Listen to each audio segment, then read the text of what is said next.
This year I voted for Donald Trump. I chose him. I guess I can answer the other questions first.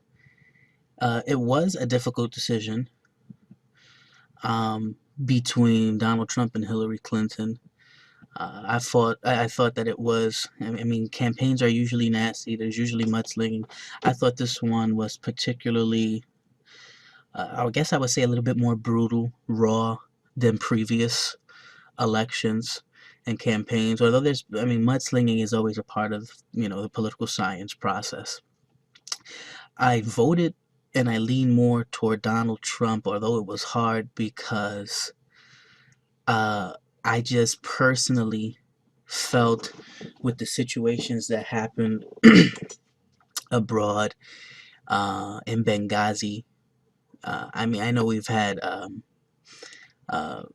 different people talk about what happened, but there was kind of a bad taste in my mouth from that, and tying it to Hillary Clinton. And I'm not placing blames. I mean, we don't know all the facts.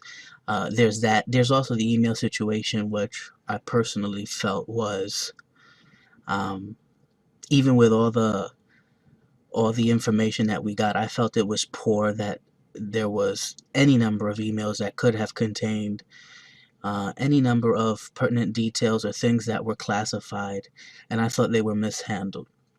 Now, Donald Trump is no clean whistle himself. I did feel that in certain cases, things that he said, certain things that he said were taken out of context and blown up by the media. Other things he said, there's no amount of media switching or handling that could change what he said. Some of the things are outlandish.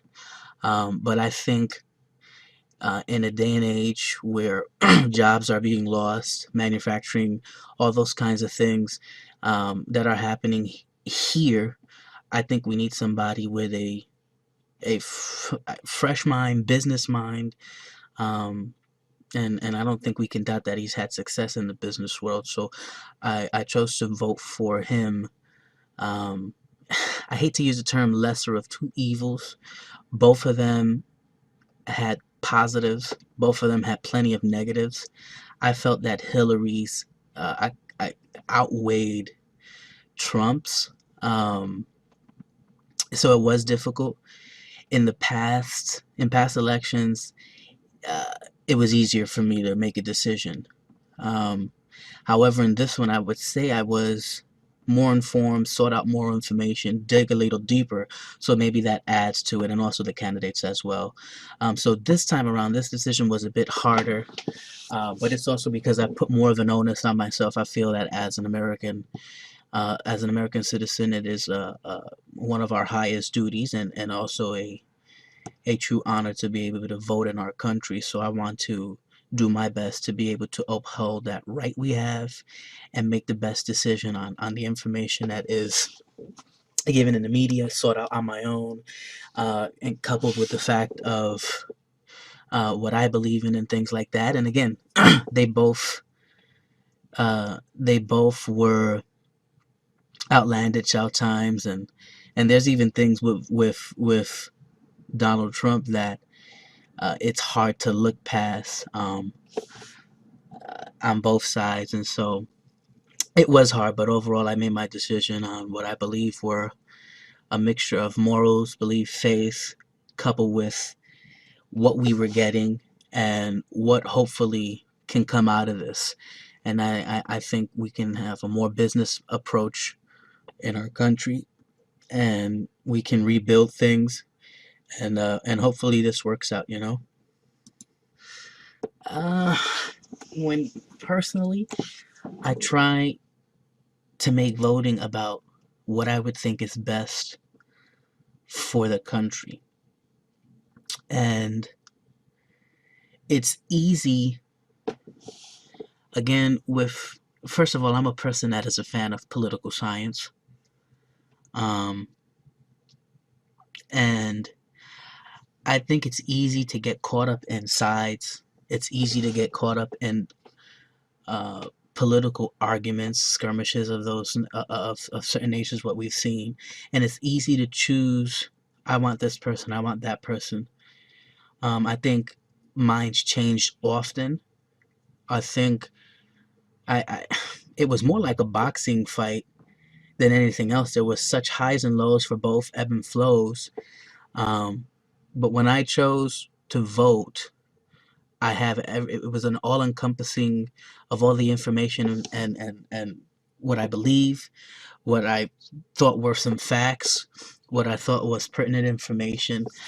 So it wasn't about I'm voting for this one to spite someone else, but what both of them did were in my mind, and it was that decision. Well, should I do this? Should I not even vote for either?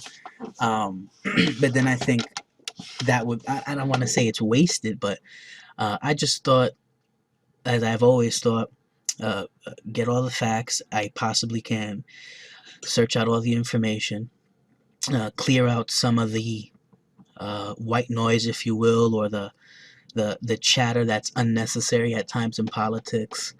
Um, I feel Hillary Clinton has obviously she's when you work for 30 years in a certain job, you have to have some modicum of success.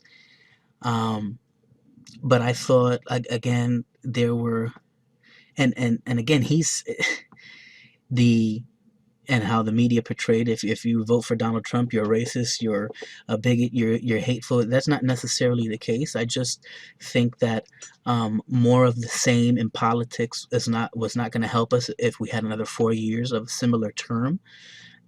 So it wasn't an attack of her, but what they the situations they had were in the rear view mirror, if you would, and after everything was taken into consideration, um, that's why I voted the way I did. But it wasn't a I'm I'm voting for one person to spite the other candidate I'm not voting for. That's not how I voted. I I wasn't surprised by the results. I was surprised at when the results came in. I was as for the last couple of elections, like I said, I'm a big fan of political science, hearing what a lot of the pundits are saying from all different types of views. And I was, when it hit around 2 o'clock, or when it was around 1:45, I said, man, maybe I should go to sleep because they were saying Michigan and Pennsylvania weren't callable at that because there were the absentee ballots and all the things that were going to be coming in. So uh, then I decided to wait a little longer, and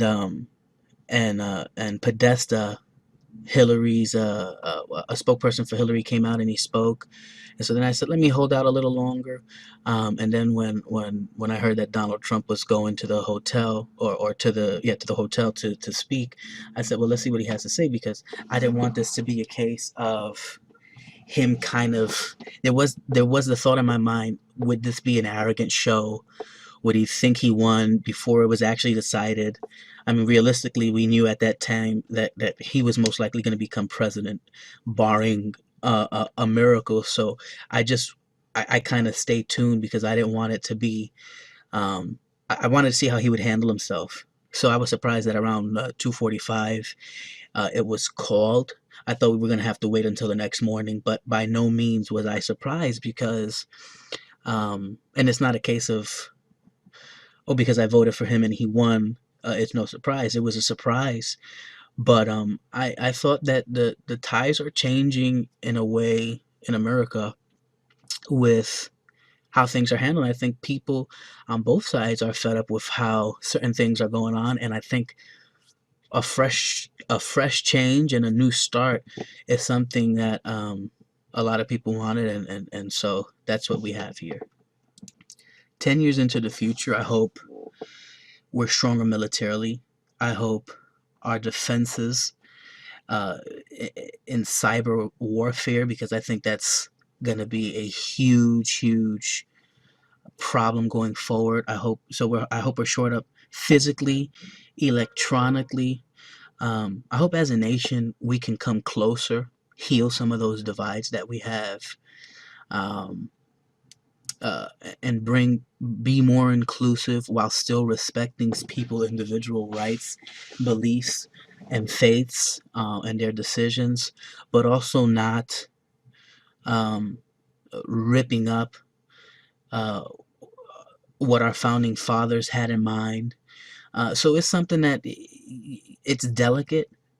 Um, I hope in 10 years there's less hate, more of a camaraderie, more of an opportunity of all people feeling included, and the ability to, as we've seen, take our freedoms, our civil liberties, and live in a place that not only welcomes it, but that there's no hidden agendas, that there's no hidden hatred.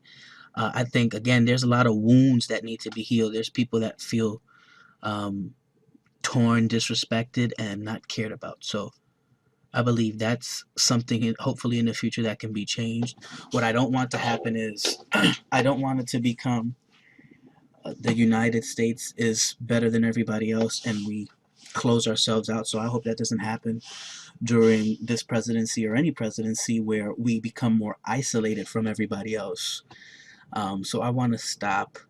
I would hope that wouldn't be something that happens. I would like to stop the xenophobic mind that we're the best and better than the rest, the entitlement, and those kind of things. But hopefully, in 10 years, we're more prosperous economically, more of middle class and lower.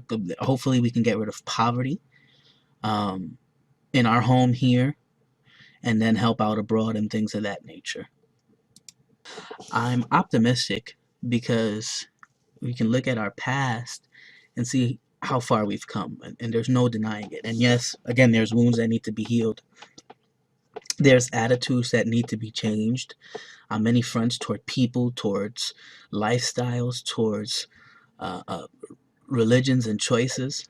But uh, as humans, we're resilient. We can forge forward. As Americans, it's part and parcel, and so I still believe this is the land of the free, home of the brave, and so we can. I have an optimistic look um, that we will forge forward and build the relationships that need to be built, mend the fences, mend the hurt hearts, um, and so that's why I'm optimistic. It's gonna take time, and we're gonna probably see it in little baby steps when we want to see it in mountains, but um, this is something that surely the end will um, will be a sweet victory when we can get to that place.